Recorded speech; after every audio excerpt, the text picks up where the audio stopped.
What's happening, everybody? It's Ike from Flipside Music, and welcome to What the F.A.Q. Season 3, episode 38. 38. And I am here, as always, with Dylan. Daryl. And we are a weekly question and answer show. You ask a question, we give you some kind of answer. Sometimes we're off the rails, but that's what Ramble or otherwise, yeah.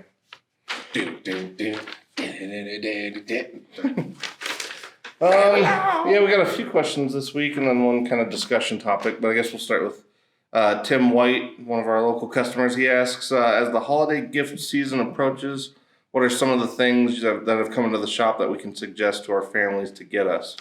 Because that is true. Whenever American Fender Stratocaster Ultra. Or the Professional 2 at a bare minimum. Yes, please just come That's and the pick budget up a couple model. of them. Yes. Yeah. Please come and buy some of those. Yes. Now, in terms of other ones, I mean, well, the 3 Series is that. I would say, so I'm guessing like stocking stuffer. Well, yeah. Right? Is that what he's... You could fit a pedal in a stocking.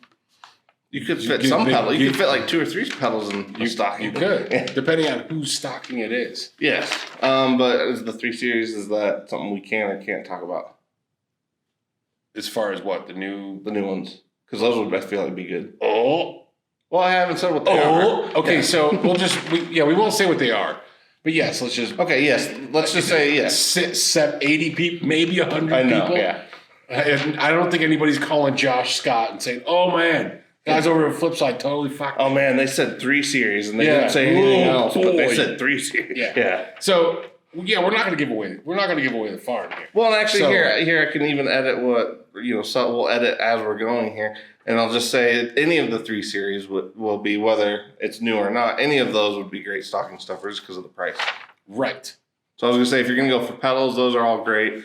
And there's new ones. Okay, I'll Tim's already probably covered on that, but in terms of other people.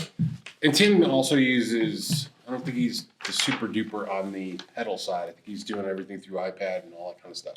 Okay. I think he's got like a multiple, if I remember correctly. It depends. He's got a couple different setups. Committed the ultimate sin and gave it straight away from pedals. I think it's easy. I think he's got it dialed into the way he likes it. Well, I know. And what he needs for. No, and Tim seems to have specific things that he is trying to accomplish. Yeah. I think he's got it dialed in for his need. Yeah. Well, he never really comes in as like a full-on peruser either. He's usually got a very specific thing in mind. Yeah. That one. Yes.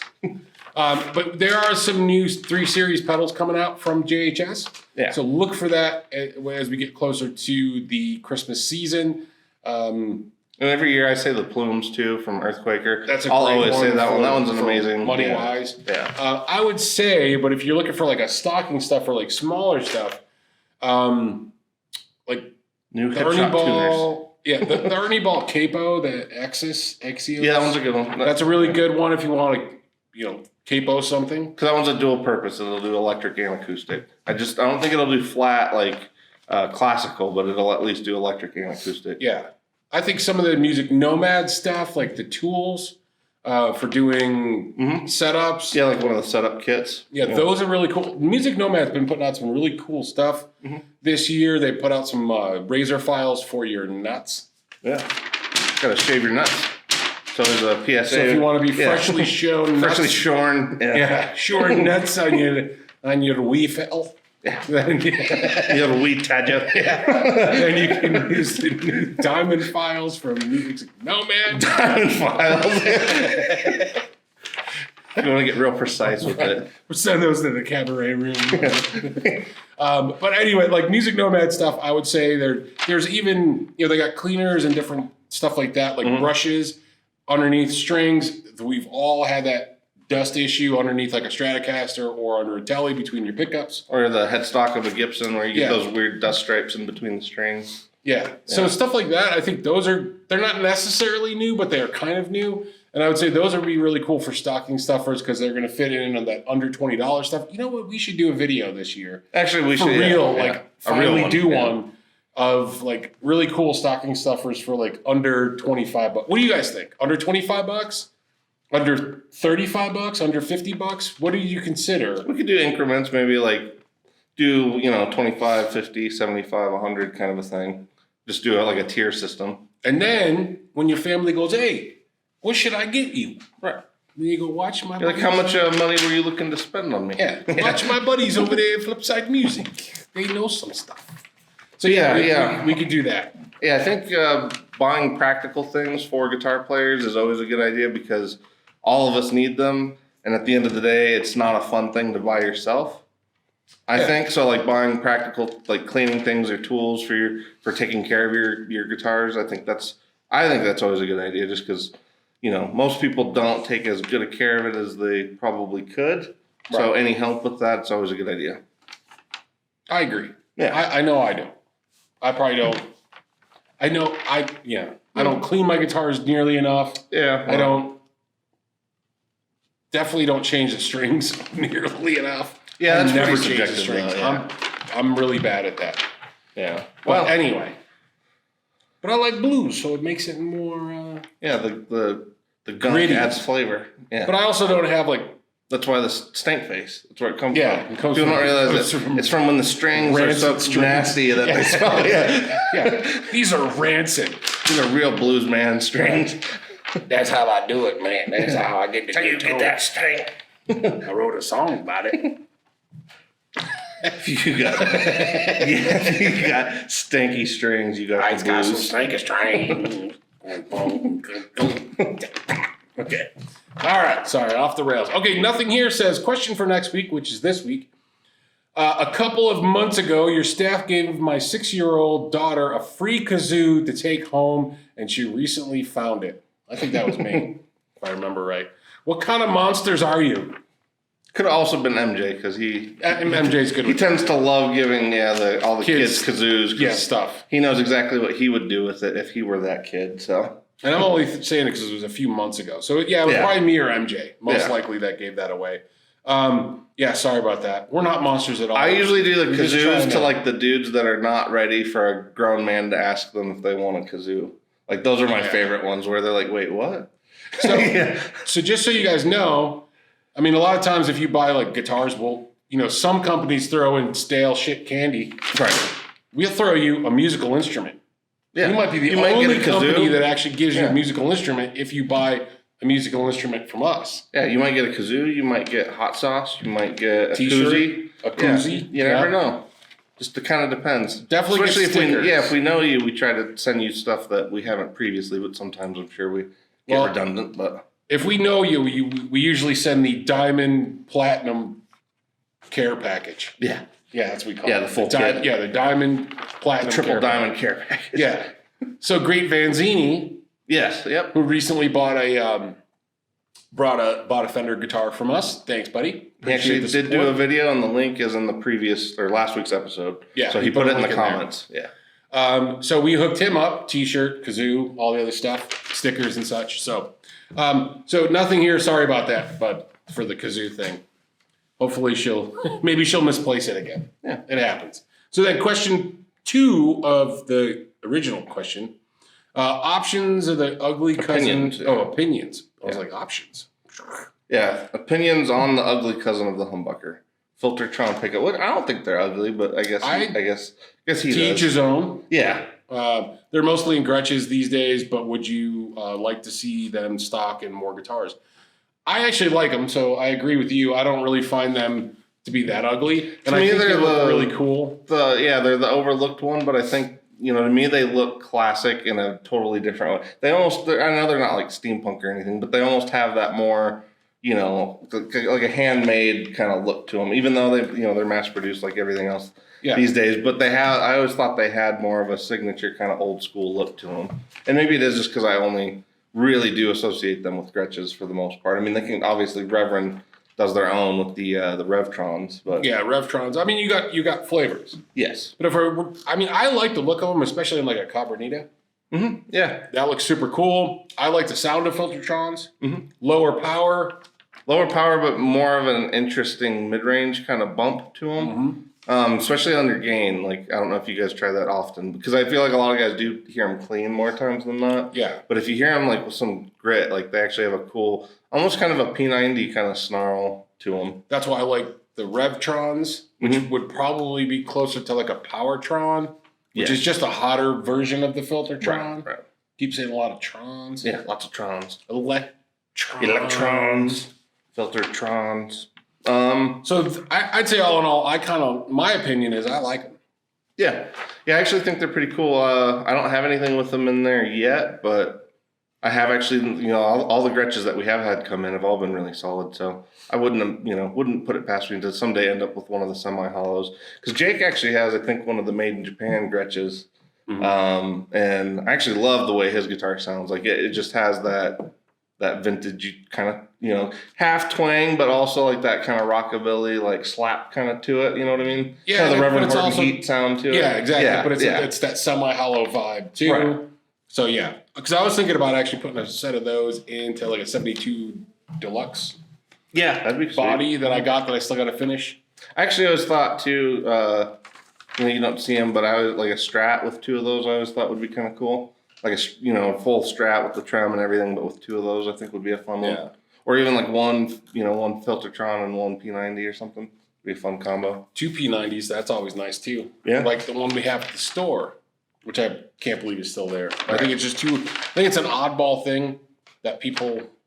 It seems alien, but even though it shouldn't be. P90s, and it's like, no. It's like it's not quite a super Strat, but it is. Yeah, it sounds so good. I'm just saying, if you guys like P90s and Strats, I think we have one left in Daphne Blue.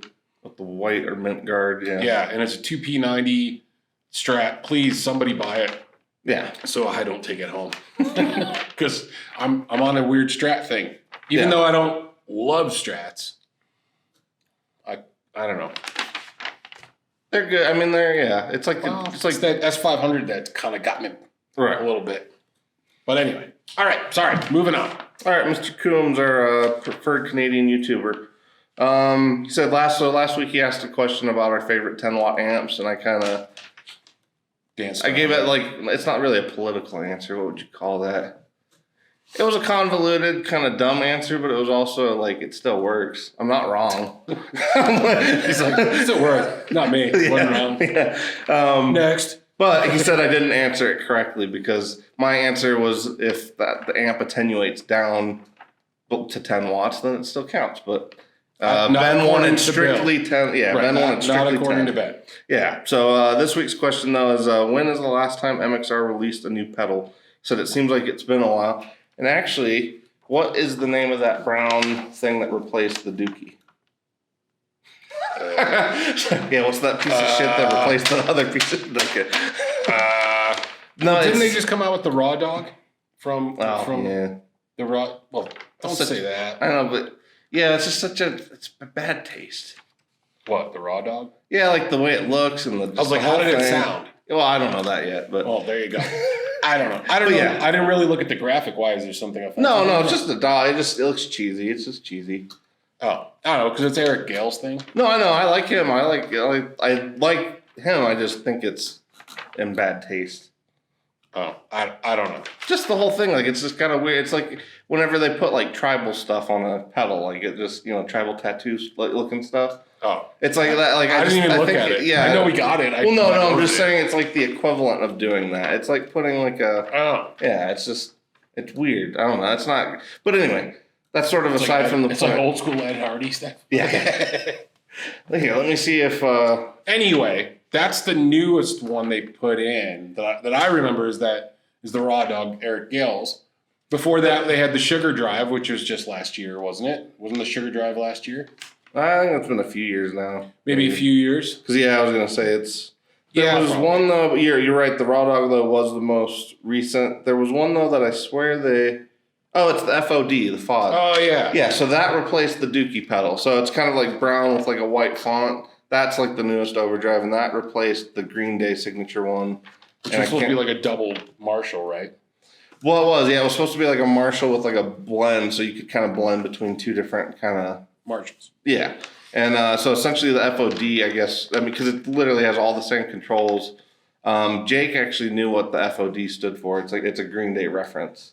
FOD. So, yeah. FOD. Yeah, so I don't know. I don't remember what it stands for, but... Well, you just wake me up when... Yeah. Well, it is, yeah. September is over, so... I know. Yeah. Everybody see that meme where it's him holding a piece of paper and it's all dark eyes? It's like, well, it's October 1st. Oh no, that's what I haven't seen that one though. Oh, yeah, waking up when. But yeah, you know. the FOD. FOD. Lord Farquaad. So yeah, we answered that question correct. There you go. Dramatic pause. Yeah. All right. What do we Last got one's next? from Colin. So this one's more of a discussion topic. He said, so Colin James says he has hipshot tuners on most of his guitars as well as the Graph Tech on a couple. And he says he thinks technically the Graph Tech ratio tuners seem to be better, but he's saying he can't really, get an appreciable difference. But you obviously get a huge difference in price.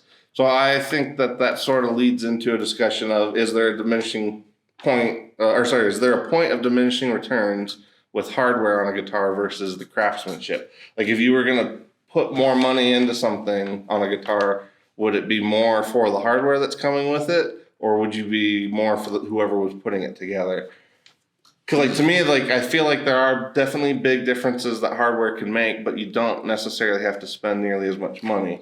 Whereas the craftsmanship, you really do have to pay quite a bit more money to get more attention to detail. Yeah. Well, it's going to be more attention to detail, but it also probably an upgraded quality of woods and things like that. Yeah, better choice. Yeah. Diminishing returns, though, on hardware, I would say you can get there real fast. That's what I think. Because I think it happens quick. Yeah, I think the hipshot tuners, I have 3 or 4 guitars that have hipshot tuners, and they're awesome. They easy to install yourself. Easy to install. Even if you're putting on a Fender type instrument that has the little nipples. Oh, the vintage ones? Yeah, the tuner nipples. Mm-hmm. Because with the hipshot, you just it's got a plate. I mean, they're great. Yeah, you don't have to do any drilling or anything like that. So yeah, those are great for the do-it-yourself guys that don't necessarily want to full on modify the guitar. Right, or you want to be able to take them off if you're ever going to get rid of the guitar and not have any type of modifications. Do I need tuners that are more than that, or the ratio? I get it. I get the concept behind it. Basically, the same turn is the same turn for each one, which would result in the same tuning, raising of the pitch or whatever. No, and I don't know that I need that. No, and I was going to say, I think with the hipshot, specifically the locking ones, they're solid, and if anything ever happens to the gears, they're easy to replace the gears, so you don't have to replace a whole tuner, just the gear. And I feel like that's the main thing, that with most tuners as time goes on, the only time that they really start suffering from issues is when those gears start to get worn down. Yeah. So it's if it's a decent one to start with, I guess I should say that. But I think if you, like you said, once you hit a certain point, and I would consider hipshot right on that edge of they're worth the investment. You get a huge upgrade from what you probably have on there, especially if it's something that's stock from a Squire, or even the Made in Mexico Fenders can kind of use a little bit of an upgrade in that department. Yeah. Or even just making it easier by putting locking tuners. But I don't think once you go past there, I don't think you actually get very much more for your money. Yeah, you might spend double the amount, but I don't think you get double the improvement once you've already gone to that point. Right. In the same way, even if we're just talking hardware, I mean, string trees. Mm-hmm. Yeah, exactly. There's only you can upgrade to a better string tree that maybe has graphite or the the stuff I'm talking about. The graphite. Yeah, the graphite stuff. Yeah. So once you get there, where else is there really to go? Same thing with I think bridges are a very similar thing. You can upgrade a bridge. Let's say you take a Squire bridge; it's a pop metal type stuff. You put something better. Maybe you go to the popular one was something that, or the popular thing with the Jazz Masters is to get a Squire classic vibe Jazz Master, but swap the bridge for a Mastery bridge. And yes, that's a massive, big upgrade. Big upgrade. But if you were to spend more than what you would for a Mastery, no, I don't think you would get much better than that for the money. Right, it's Floyd Rose stuff too. Mm-hmm. If you upgrade to the imported one, is that going to do what you're looking now? Is it worth another $200 on top of that? Right. It may be for you for functionality reasons and for touring reasons. There's all the variables. Well, I think are you touring? Are you just at home? Right. It could be an upgrade from a cheap Floyd Rose to the middle grade Floyd Rose if you're a bedroom player or you're writing and recording your own stuff at home but have no intention out. Is it worth the upgrade? If you're a touring guy, I would say yeah. Yeah. So then, but at that point, if you get the USA, made or whatever the highest made Floyd Rose is, right, where are you going to go from there? Is it worth it to even go something that's even more? Because like even F.A.Q tone is, they make really good stuff. Once you get that, where are you going to go? Yeah, no, I think that is the thing, because even to me, like buying the name brand stuff, like if we're going to throw like Tune-O-Matic and Floyd Rose and even Jackson and Grover and all that stuff, if we're going to throw those companies into it, I think the main one to me that actually, I don't want to say it undercuts, but it shows what not doing brand name stuff can do is the Goto stuff. Because I think Goto hardware, bang for the buck, because it's on all, it's on all the Charvel stuff, it's on a lot of the Japanese guitars. It's all really good stuff, and it's all made with Japanese steel, so generally it tends to be high-grade stuff. And you're paying literally half of what you would for like, an actual Tune-O-Matic brand or an actual Floyd Rose brand. And I think that company, if anything, I can't figure out why they haven't disrupted the other hardware companies more. Because Goto's not one that, like, I can't say customers ever come in and are like, oh, I just love Goto hardware. Yeah. But it's like, if you've ever had, I don't know about you guys, but if you've ever had a guitar that has that stuff on there, I've always been super impressed by it. And even like, you can get Epiphones or Gretsches or whatever has like a Tune-O-Matic, $25 for one of the Goto bridges versus 50 or 60 for the Grover one or 50 or 60 for the Tune-O-Matic one. And you're not going to get double the... You're not going to get double the different. Yeah, like with Goto, that $25 is all you need to spend for that particular part. So I think that's one thing of like, yeah, you can get the name brand stuff, but with other companies like Hipshot and Goto, you can usually undercut those big name brands and still have a product that's right on par. Yeah. Wilkinson is probably there too. Wilkinson's another brand that is affordable or economical that I think is pretty solid. I got one on a Strat, the Parts Caster Strat. And I'm super happy with that bridge. It's a good bridge. It's better than the one that was on there originally. Yeah. But is it the top of the line? No, but it's doing the job. Right. So, and I think at the end of the day, it answers any of this, but. Well, no, I think it does. I mean, I think you can go for higher end stuff, like even pickups. Like, you can go further and further and further. You could go as far as you want to spending money with it. Yeah. But at the end of the day, I don't think. I think that point of diminishing returns is reached a lot quicker with the hardware than it is with the craftsmanship. Right. Because for you saying pickups, I mean, what are the Seymour Duncan silver? The ones that are like silver. Oh, like the silver antiquities and stuff. Yeah, they're like ridiculous price. Well, how much better? Yeah, you're really better. Does that really sound than one of their stock ones? One of their stock ones or something. Right. I don't know. Now, granted, that is probably a material cost in there too, but still. But yeah, again, no, you're right. Like, are you really like if you're gonna, $70 for like the regular pickup or $200 for the antiquity? Are you gonna get a double and a half?